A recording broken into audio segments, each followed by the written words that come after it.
sul tempo e abbiamo avuto un numero di amicizie che sono venute a camminare con noi nelle diverse tappe. Abbiamo avuto delle tappe con 60 camminatori, delle tappe dove c'eravamo solo noi.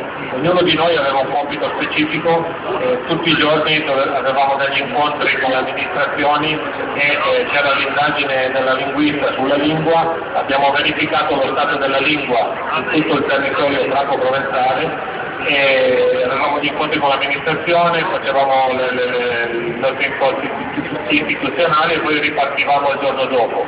È stato molto duro tracciare il percorso perché l'area franco-provenzale è una delle più belle d'Europa. Abbiamo i parchi della Vanuatu, il Monte Bianco, Gran Paradiso, i laghi della Savoia e abbiamo dovuto toccare allora tutte le comunità dove la lingua è ancora viva e dove è ancora parlata. E poi lascerò l'aspetto linguistico a Teresa e passerei la parola a Carlo per dirvi due impressioni sulla parte fotografica dove vedete scorrere le foto e lui l'autore. Prego Carlo.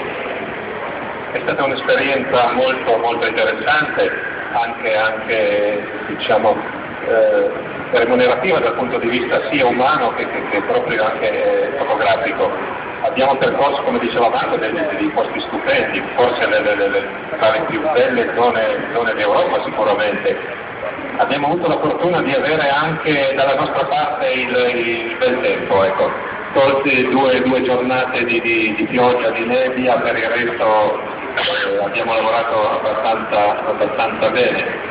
Per quanto riguarda l'aspetto squisitamente fotografico, è un po' una fatica perché già sono 28 giorni di viaggio, eravamo indipendenti, quindi non avevamo appoggi, si trattava di portare dai 15 ai 20 kg di peso nello zaino, immaginate fine giugno, inizio luglio, quindi con dei dislivelli anche di 2000 metri durante la giornata.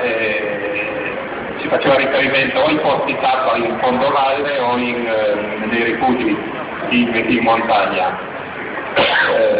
Colle dell'Iseran sono 2600-2700 metri, preso da basso, da Bonneval.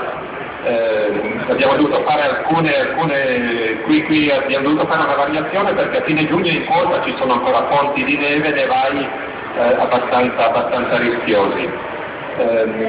Dicevo, con due corpi macchina, gli obiettivi, caricabatterie, tutto quanto, per chi è appassionato di fotografia, ecco, l'ideale sarebbe girare con una compatta e ormai anche queste compatte fanno delle cose stupende.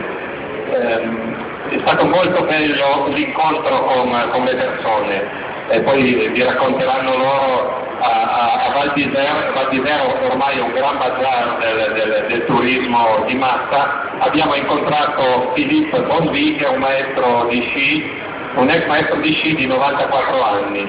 Aveva le lacrime agli occhi nel poter parlare ancora in franco-provenzale, in patois con qualcuno. L'ultimo parlante della zona lì in Val d'Isère. Invece abbiamo incontrato delle associazioni a Golfe Maurice, più avanti verso Cluses, verso la Clusaz, che riescono ancora a tenere in piedi questo interesse per il franco-provenzale. Poi Teresa vi racconterà dell'aspetto strettamente linguistico.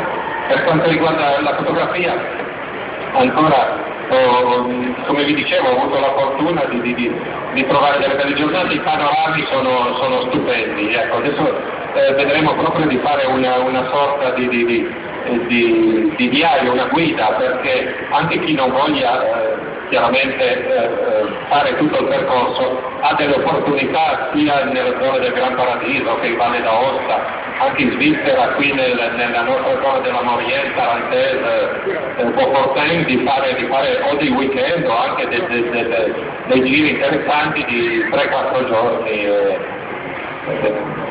Veramente l'unica cosa sarebbe stata avere più tempo a disposizione, perché chiaramente se quando ti fermi a fotografare un fiore, fai una macro, un torrente, vai a cercarti i primi piani, lì ti porta via del tempo. Noi avevamo da 20 a 25 km tutti i giorni con i dislivelli, è stata una cosa impegnativa, ma come vi dico molto esaltante, molto gratificante.